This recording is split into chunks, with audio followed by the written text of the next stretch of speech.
Hello everyone, David Francis here with a warm welcome to the Ceilidh House. In Gaelic culture, the Ceilidh House was where people in a community would gather and chat and just hang out, and maybe inevitably somebody would do a turn of some kind. So it was where people could gather together in convivial company, enjoy music, dance and a story. Virtual Ceilidhing is not quite the same thing, but we hope that you enjoy your digital visit. Now, in normal times, Traditional Arts and Culture Scotland Tracks holds a Ceilidh House once a quarter at the Scottish Storytelling Centre in Edinburgh. But these aren't normal times. Normally there would be contributions from the floor and a chance to dance round the room in company as well. But we hope that we can give a flavour of the Ceilidh House tonight and that there'll be something here for you to enjoy. Well, we've got three performers for you tonight. We've got a singer, a dancer and a storyteller. We've got Mairi Campbell doing some step dancing and some fiddle tunes and some stories from Tim Porteus. But first, our singer, Siobhan Miller. Siobhan is from Pennycook originally, now lives in Glasgow, has been singing from an early age and has on more than one occasion been voted Scots Singer of the Year at the Scots Trad Music Awards. She's gone on to establish a career for herself as one of her foremost singers and has travelled all over the world performing. Over to you, Siobhan. Hello, I'm Siobhan Miller. I'm a singer-songwriter from just outside of Edinburgh, and I'm really delighted to be part of this evening's Ceilidh House session. I'm going to sing you some of my favourite traditional songs. I'm based in Glasgow, so I'm bringing you some songs from my living room here. And I thought I'd start with a song which I've been singing for many, many years. I learned this from the great singing of the late Tony Cuff. And this song's all about bringing people together.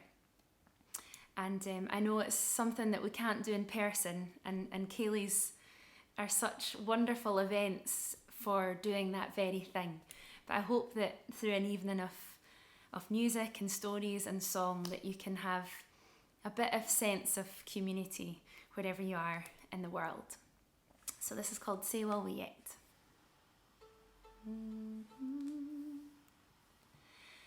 Sit down here, my cronies, and gie us your crack. Let the wind take the care of this life on its back. It hurts to despondency, we never will submit. We've always been provided for, and say will we yet, and say will we yet, and say will we yet. We've always been provided for, and say will we yet. Nu bring us a tankard on nappy brun nail. It'll light in our hearts and enliven the tale. We'll all be the merrier, the longer that we said. We've drank together, money's the time, and say will we yet, and say will we yet, and say will we yet. We've drank together, money's the time, and say will we yet. Success to the farmer and prosper his blue, rewarding his ardent toils all the year through. His seed time and harvest we ever did get. We've lip and eye to providence, and say will we yet, and say will we yet, and say will we yet. We've lip and eye to providence, and say will we yet. Let the glass take its course and gae merrily run. For the sun it will rise, though the moon has gone down. Though the house be running in a bit, it's time enough to flit. When we fell, we've I got up again and say, well, we yet. And say, well, we yet. And say, well, we yet. When we fell, we've I got up again and say, well, we yet. And say, well, we yet. And say, well, we yet. When we fell, we've I got up again and say, well, we yet.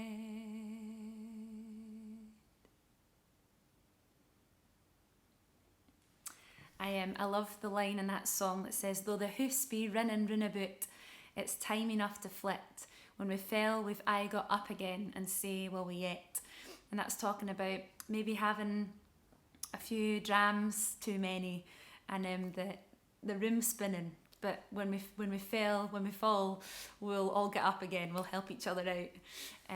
I'm sure there'll be no falling over tonight. Carry on with a song which I recently recorded on my new album, which came out at the start of April, called All Is Not Forgotten. And it's a mixture of newly written songs and some of my favourite traditional songs. So this one's on there, and I really love the melody of this song, and it's called Loving Hannah.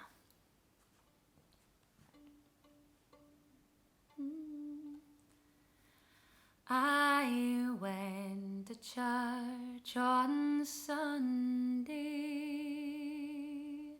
My love, she passed me by. I knew her mind was changing by the roving of her eye, by the roving of her eye,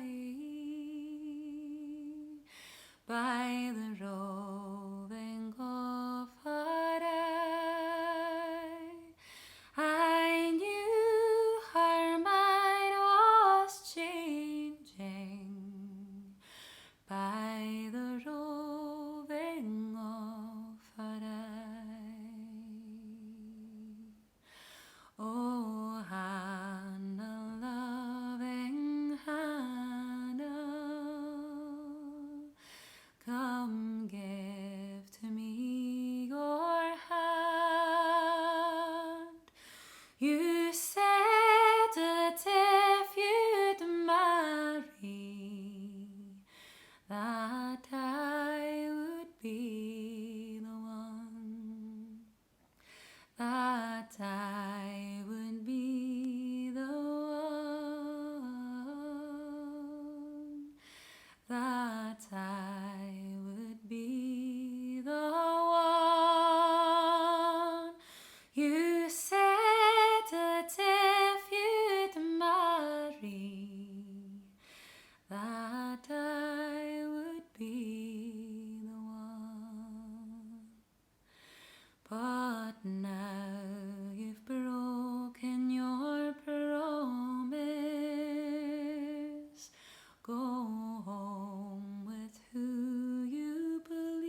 My love, she passed me by.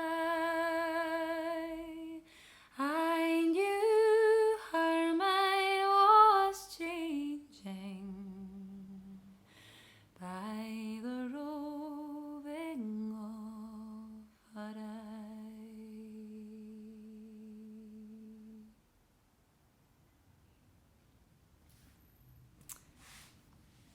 So that was Loving Hannah, and if you want to check out the new album, it's available from my website, which is www.siobhanmiller.com. I'll just do one last song for you. Thank you very much for listening. And this is a song which comes from the singing of a man called Willie Scott, who's a border shepherd and had lots of great traditional songs that he people learned and have been passed down over the years. And this song called In Friendship's Name, and is all about friendship and how important that is, how important that's always been. And I guess recently I've been thinking just how important all of my friendships are and how much I appreciate them. And this has a lovely chorus, so if you would like to join me for some singing, that would be lovely. I thought I might just teach you the chorus very quickly. There is a little bit of Scots in here, so don't worry if it sounds a bit tricky. It comes round lots of times. Let's give it a go. So.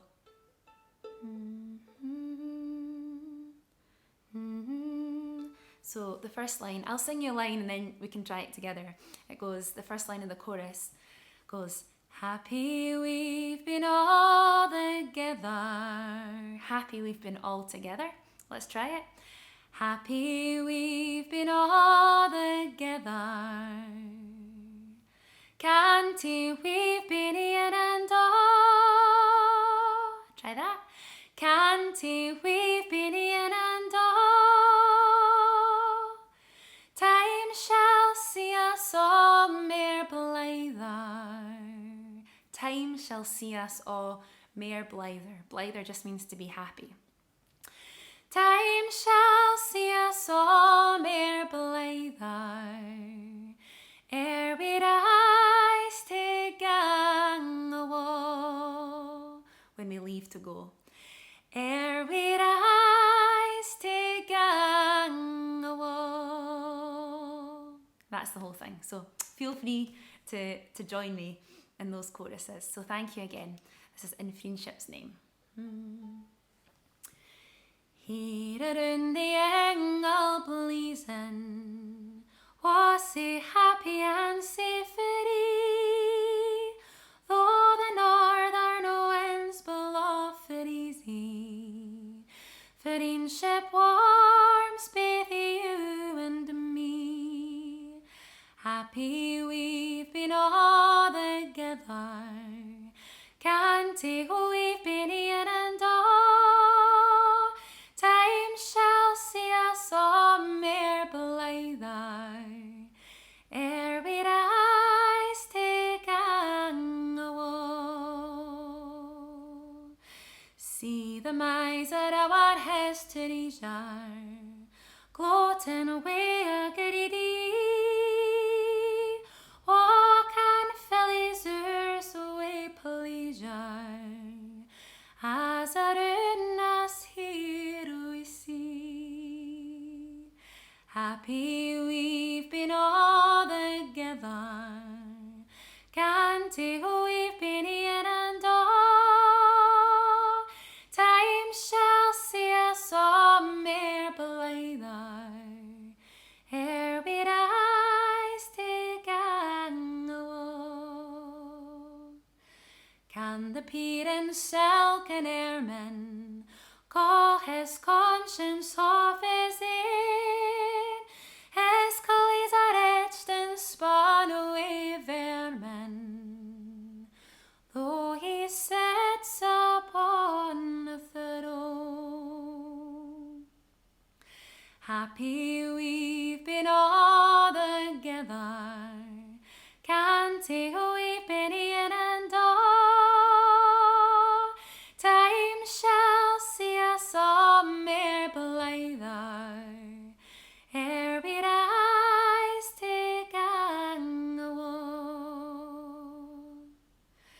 Vriendship makes us all more happy. Vriendship gives us all delight. Vriendship consecrates the drapie. Vriendship brought us here the night. Happy we've been all together. Can't take away penny and all. Time shall see us all mere blither. Ere we rise to gang away.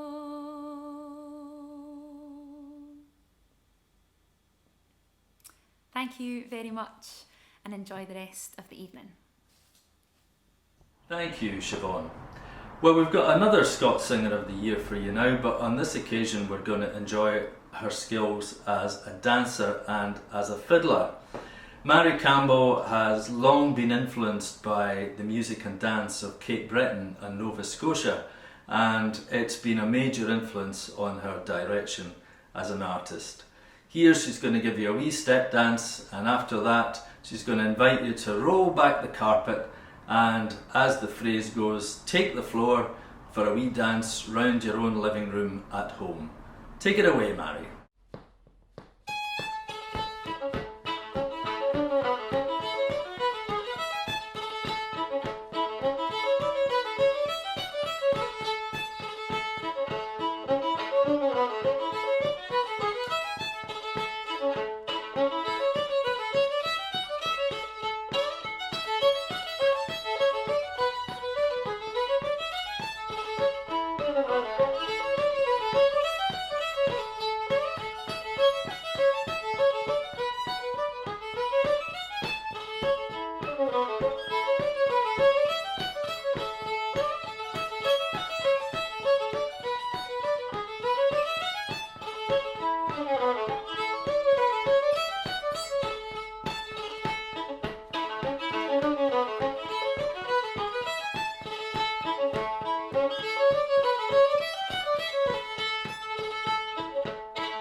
Take your partners for the gate, Gordons.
Thanks, Mairi. Time now to get your breath back and hear a couple of stories from Tim Porteus. Tim does a lot of work with children and people on the margins of society and is a great believer in the power of story to bring people together. He's got a great interest in the folklore of other cultures and loves to tell stories in his own Scots dialect. Let's hear what he has for us today. Tim Porteus. Well, here we are, all stuck in our own houses in the lockdown, but we're having a ceilidh. So, hello, my name's Tim Porteus, and I'm speaking for the wee town of Preston Pans. And in thinking about what story to tell for this ceilidh, I was sitting in my wee garden. I'm lucky to have a wee garden, and I was thinking about how I'm really missing the places that I like to go and visit. And although for the lowlands, of course, like many people, my heart is in the Highlands, and the landscape and the stories and the traditions from there are very much part of things I love. And so I thought I'd share a wee story from that part of the world. The story was collected by a woman called Leclaire Gowans Alja, but she had a wee pseudonym, a Gaelic pseudonym, Scorych Nich Lewis. I hope I pronounced that right, but I've got a few of her books, and she was actually from America and collected stories, traditional Scottish tales, and was a librarian, and she wrote under her pseudonym. And that's what stories are like for me, is that they kind of take you on a journey, they allow you to be someone else, and you can enter into the story. And as I've been sitting in my garden, I have literally been travelling around my favourite places of Scotland, and the stories associated with them kind of peg your imagination in certain places. And for me, this story is in the west coast. If I take you a bit further north, from the wee town of Preston Pans, beyond Stirling, past the Highland line, over Ranach Moor and through Glencoe, up the Great Glen, to the fringes of Loch Ness, then turn west and continue until you get to the beautiful, beautiful Loch Duach. I imagine this story taking place somewhere in that region, surrounded by the mountains of the west coast of Scotland. Now, this was the land, and to some extent still is, of crofting.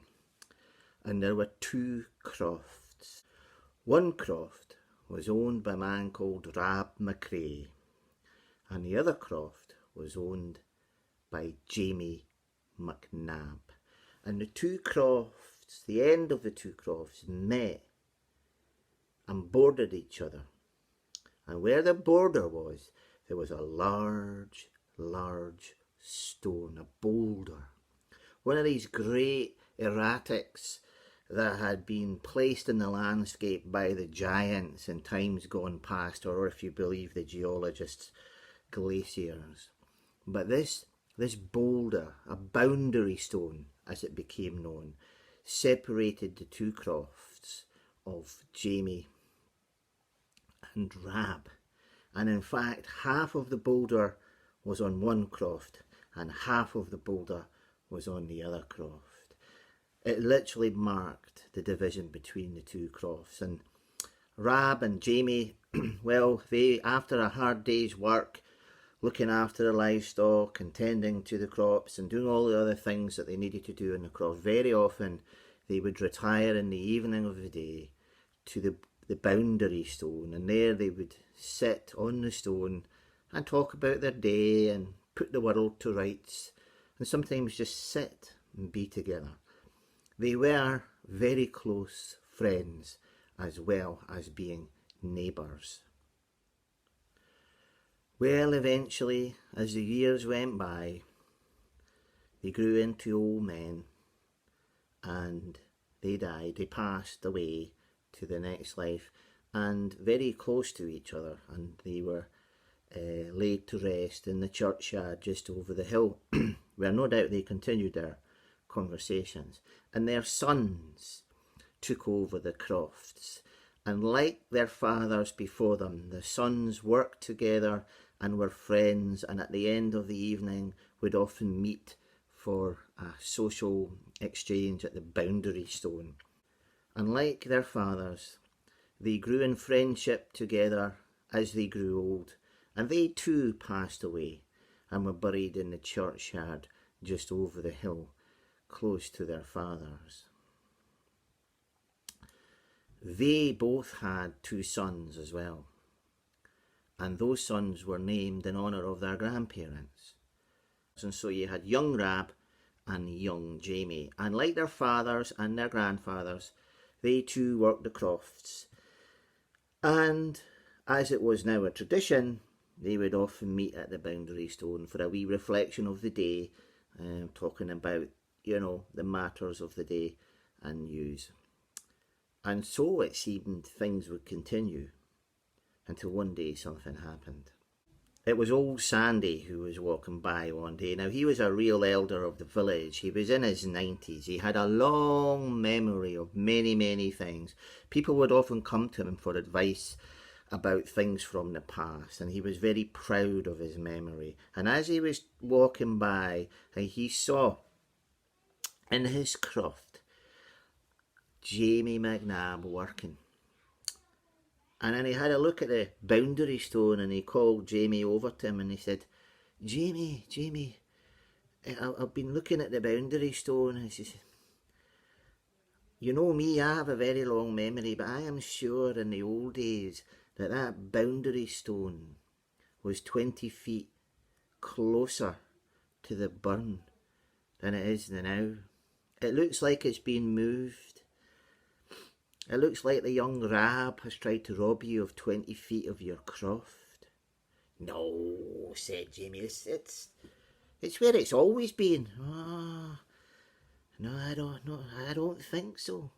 Well, old Sandy went walking on his way, but leaving this thought. So Jamie looked at it and he thought, maybe he's right. Aye, I think he's right actually, now he says it. I'm sure in the old days it used to be closer to the burn. That Rab is trying to steal me of 20 feet of my croft, and he thought I wouldn't notice. Well, I'll teach him. So off Jamie went and got his ox, and he pulled the boundary stone 20 feet, giving him the extra 20 feet that he believed he'd been robbed of. Well, sometime later, you can imagine, Rab McRae came along and had a look and immediately noticed that the boundary stone had been moved, and he called over to his friend and said, Oi, come here, Jamie, what you doing? Why have you moved the stone? Don't take me for a fool, he said. You've tried to rob me of 20 feet of land. Oh, don't be foolish, man. It's I been in that original position. Argue as they may, Jamie would not change his mind or took the stone back. Rab was fuming. He went back to his wife and he told his wife what had happened, and she tried to settle him down, but he was really, really angry. He's trying to steal 20 feet of my land. And so off he went and he got his ox and he moved the boundary stone back to the position it was originally. Now the next day, can you guess what happened? Jamie came out and he saw the stone had been put back into its original position.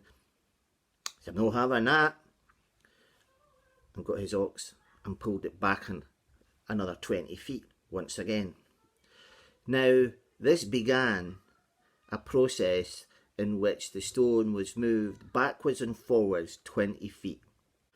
On Mondays, Wednesdays and Fridays it was moved in one direction. On Tuesdays, Thursdays and Saturdays it was moved in the other direction. The only time the boundary stone wasn't moved, of course, was the Sabbath, where both young men would sit in the church and listen to the minister talking about the importance of loving thy neighbour as they scowled at each other. Well, soon the whole dispute became an affair of the entire village. People started to take sides, the McRae side and the McNabb side. people started to argue about who was right and who was wrong. People also started to take bets as to who was going to be the ultimate winner. Who would be the one to give up first? For every day, apart from the Sabbath, the stone was being moved 20 feet this way and 20 feet that way. Well, after a number of weeks, finally, young Rab, decided he'd had enough. Oh, he said, I can't be bothered with this anymore. If that Jamie wants to take 20 feet of my croft, then fine. It's not the most fertile part of the croft anyway. It's just a shame that he's spoilt this friendship. I'm not going to move the stone anymore. I've got better things to do. Well, this information, of course, came to the young Jamie, and the young Jamie thought, we will see if he keeps his word. The next morning, when Jamie looked out the window, I knew it, he said to himself. Look, Rab has moved the stone, despite the fact he said he wouldn't. And so Jamie pulled the stone back the next 20 feet. The following day it was back up again, and so Jamie pulled it back down the next 20 feet. And then them two men met later in the tavern. Och, I thought you said that you weren't going to move the stone, Rab, but you are. Rab looked at Jamie and said, what are you talking about? I haven't touched the stone for a whole week. Aye, you have, said Jamie. Every time I move it, it's back in its other position. I'm not going to give up, you know. And Rab said, I don't know what you're talking about. You can just leave it. I've had enough of this argument. And just then, old Sandy burst into the tavern. You've got to come and see. You've got to come and see. Everyone turned round to him. In all my years, I've never seen anything like this. What is it? Asked Rab and Jamie and everyone else in the tavern. The boundary stone. What about the boundary stone? It's walking. It's walking. Aye, it's walking on its own legs. Come on. Well, everyone had to see this. And so Rab and Jamie ran out the tavern along with half the other village who'd been in the tavern. And when they got to the edge of their crofts, sure enough, there was the boundary stone, walking. It had 8 legs. It was like a giant spider gradually crawling along the field until it finally settled into the original position it had been in.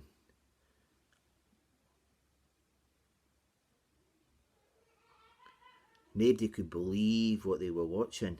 And then, from the stone, emerged 4 ghostly figures. The stone itself hadn't been walking. The stone was being carried by the 4 ghosts that lay in the churchyard. The fathers and grandfathers of young Jamie and young Rab. And they came up to the young men, and the ghost of young Jamie McNabb's grandfather peered at him and said, Leave the stone where it was. It was in the right position in the first place. That old Sandy, well, he forgot about the storm many years ago that moved the position of the burn. Now can all 4 of us now please rest in peace?